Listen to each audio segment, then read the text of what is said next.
Mesdames et messieurs, bonjour et bienvenue à cette nouvelle édition de Midi au Caire pour ce vendredi 30 avril 2021.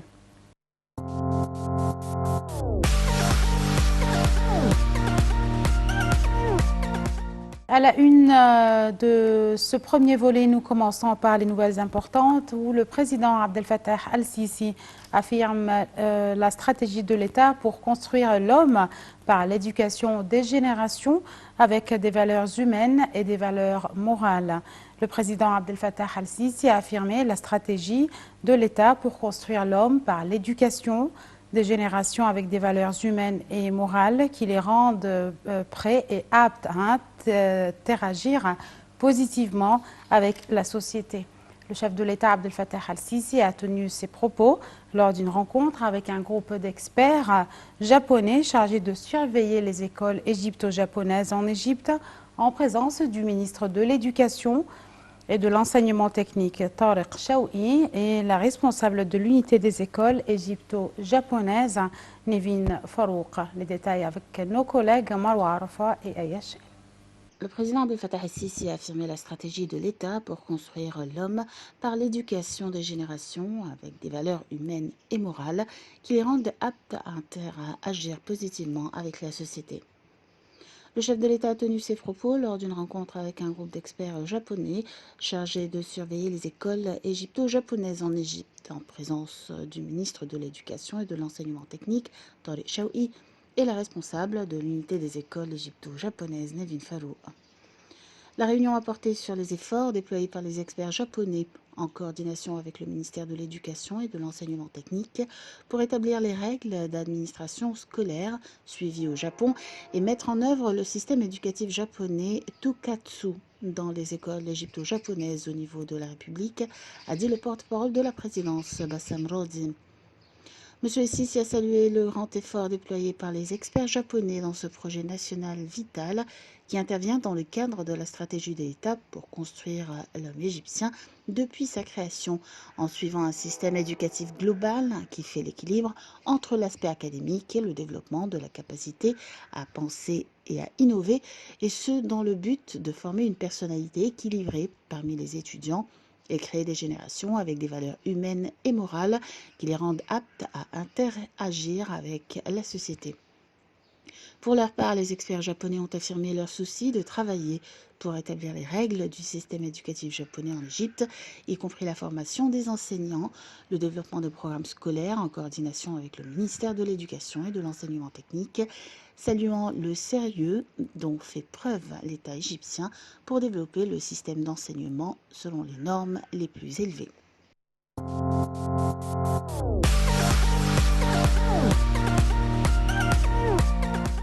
Parlons économie, l'État projette pour la réforme structurelle de moderniser le secteur en vue de localiser et renforcer l'industrie en Égypte. L'État projette donc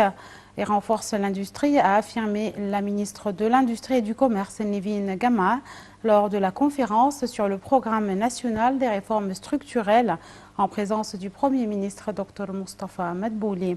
Madame Jama a indiqué que la réforme économique du secteur de l'industrie diffère de tout autre programme adopté par l'État durant les périodes précédentes dans lequel le preneur de décision ciblait une hausse du taux des activités et exportations industrielles et non pas une modernisation et régulation du système même, alors que le processus de modernisation en cours du secteur stimule les chaînes d'approvisionnement, va de pair avec les changements mondiaux et est apte à donner une valeur ajoutée et à s'intégrer dans les chaînes de valeur mondiales et régionales compétitives sur les marchés internationaux. Marwa Arafa et Ayachel. L'État a pour projet de moderniser le secteur industriel en vue de localiser et renforcer l'industrie, a affirmé le ministre de l'Industrie et du Commerce, Nevin Gemer, lors de la conférence sur le programme national de réforme structurelle en présence du Premier ministre Moustapha Madbouli. Madame Gemer a indiqué que la réforme économique du secteur de l'industrie diffère de tout autre programme adopté par l'État durant les périodes précédentes, dans lequel le preneur de décision ciblait une hausse du taux des activités et exportations industrielles et non pas une modernisation et régulation du système même. alors que le processus de modernisation en cours du secteur stimule les chaînes d'approvisionnement, va de pair avec les changements mondiaux et est apte à donner une valeur ajoutée et à s'intégrer dans les chaînes de valeur mondiales et régionales compétitives sur les marchés internationaux. L'État Kanté projette de mener une réforme structurelle du secteur de l'industrie et du commerce national, cherche à construire un système moderne pour l'industrie égyptienne, plus sophistiqué et plus efficace, et offre des chances égales à tous les citoyens, a fait savoir la ministre.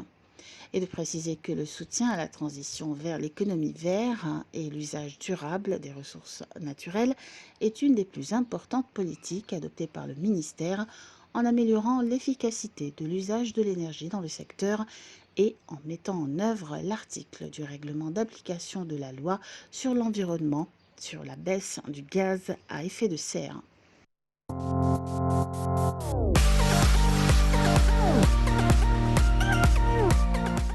Le Premier ministre, Dr Moustapha Madbouli, a affirmé que l'État mettait en œuvre plusieurs projets importants pour tirer parti de chaque goutte d'eau. Lors du coup d'envoi du programme national des réformes structurelles, Dr Madbouli a fait état de la démographie galopante de l'Égypte qui compte plus de 100 millions d'habitants et d'âmes, alors que la quantité d'eau qui lui provient du Nil est la même et représente 90% de ses ressources hydriques. Cette conjoncture fait que l'Égypte est classée comme un pays pauvre en eau du fait que son quota d'eau par individu est de 600 mètres cubes d'eau par an, nettement en deçà du seuil de la pauvreté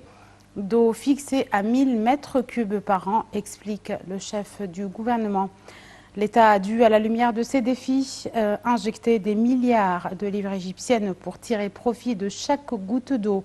a ajouté Dr Madbouli, évoquant les divers projets de recyclage des eaux usées, d'exploitation de l'eau souterraine et du dessalement de l'eau de mer.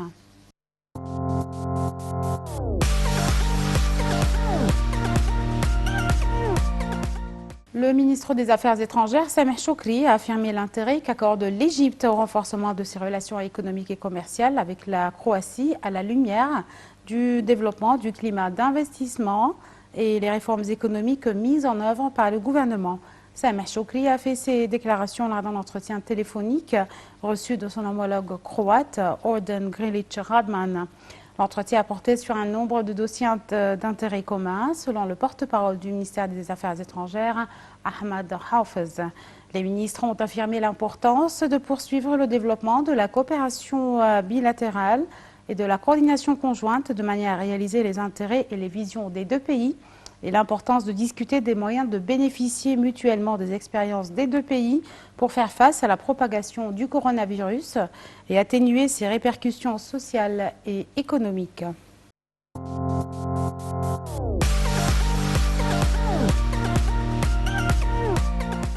Le secteur agricole est l'un des secteurs stratégiques vu qu'il est lié à la sécurité alimentaire et à la sécurité nationale de l'Égypte,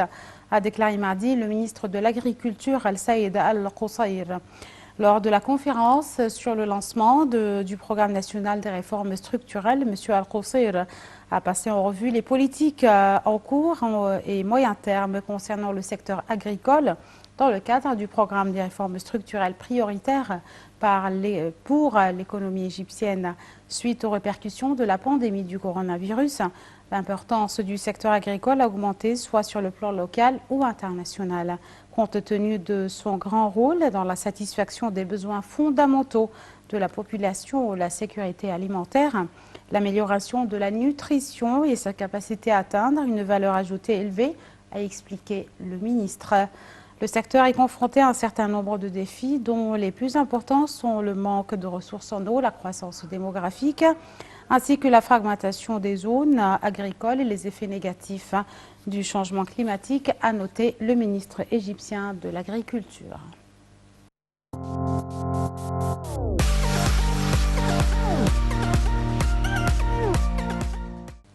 La ministre de l'Irrigation a examiné à Nicosie le renforcement de la coopération avec Chypre et la Grèce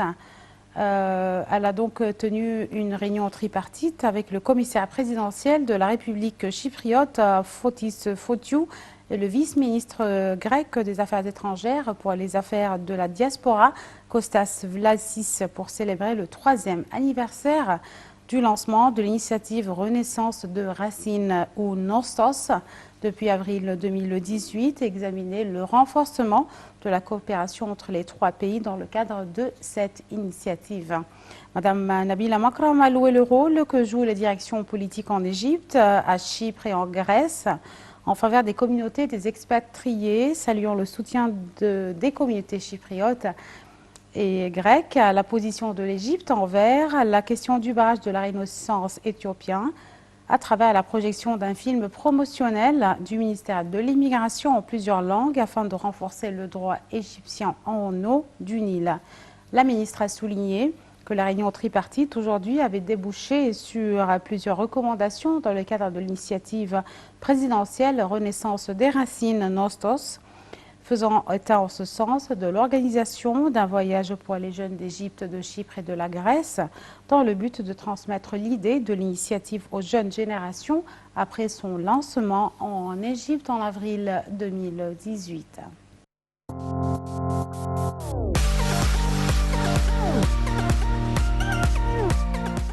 Et la ministre de la Coopération internationale, Mme Rania Nachot, a salué le partenariat avec la Banque africaine de développement, la BAD, ajoutant que le portefeuille de l'Égypte avec la banque se distingue par sa diversité et ses différents projets de développement. Et actuellement, il a enregistré 641 millions de dollars dans de nombreux secteurs tels que l'agriculture, les chemins de fer, les traitements de l'eau, la recherche scientifique et l'entrepreneuriat. Cette déclaration a été faite lors de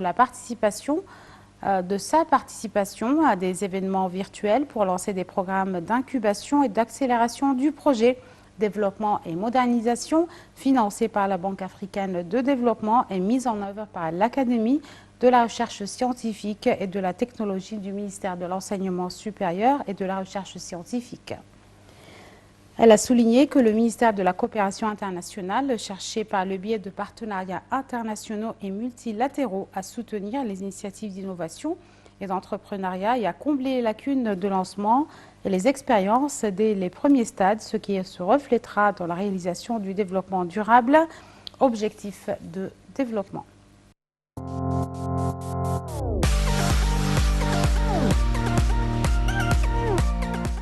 Et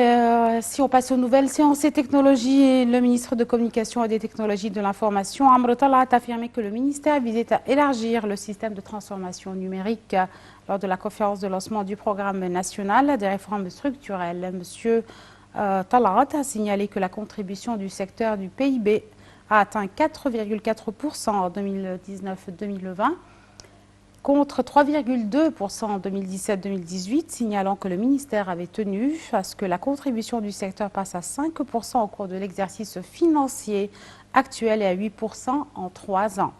Le PIB s'améliore de 80 milliards de livres égyptiennes en 2017-2018 à 125 milliards de livres égyptiennes lors de l'exercice actuel, alors que le taux de croissance du secteur s'élève à 16% malgré les conditions de la pandémie, a-t-il ajouté.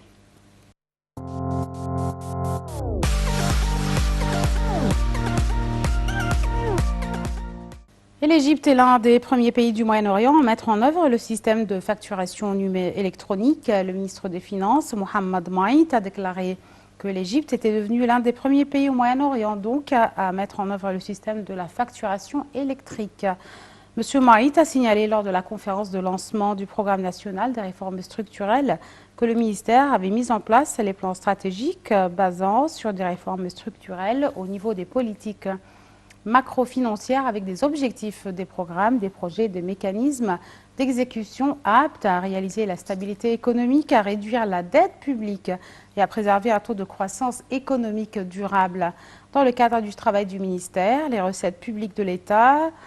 sont dépendantes du système fiscal et douanier qui est l'un des facteurs et mécanismes de promotion de l'investissement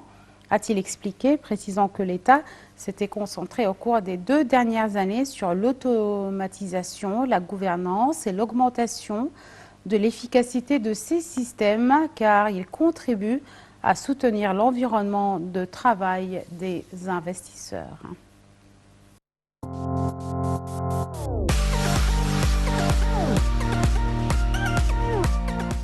Et sur le volet santé, un institut national d'enseignement médical et recherche en santé publique sera fondé avec l'université américaine Harvard en vue d'offrir les opportunités de formation dispensées aux médecins en Égypte et à contribuer à prester un meilleur service aux patients, a déclaré la ministre de la Santé, Dr Hala Zayed. La recherche scientifique se taille la part du lion dans la stratégie du ministère de la Santé portant sur la réforme du système d'enseignement médical professionnel, partant des arrêts de directive du président Abdel Fattah al-Sisi d'améliorer le système sanitaire en Égypte, a dit la ministre lors d'une réunion mardi sur les moyens de rehausser la recherche scientifique et profiter des expertises des équipes médicales dans la publication des recherches. L'Institut intégrera 2 centres pour les recherches en santé publique et pour les recherches cliniques, aura pour siège la nouvelle capitale administrative et sera construit en fonction du plus haut niveau technologique et technique de haute qualité, a affirmé le porte-parole du ministère, Dr Khaled Megahed.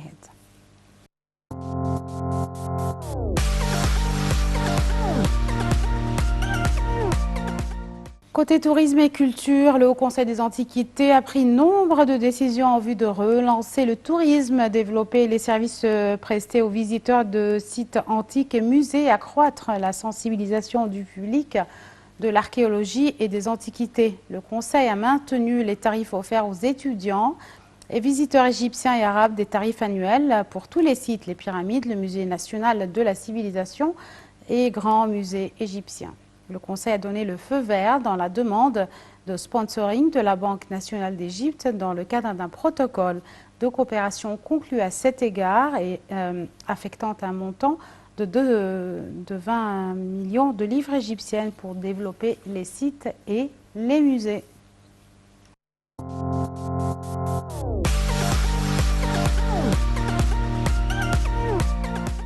Une dernière nouvelle concernant la reprise des vols entre l'Égypte et la Russie. Le Conseil économique de l'Organisation mondiale du tourisme, Saïd Al-Battouti, a affirmé l'importance de la reprise totale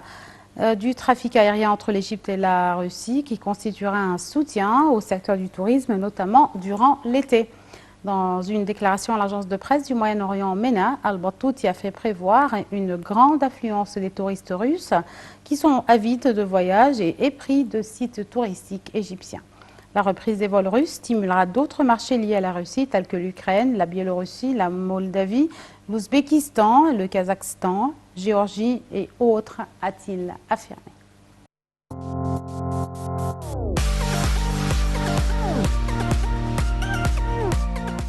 C'est donc la fin de cette édition de Midi au Caire. Merci de nous avoir suivis. Très bonne journée et au revoir.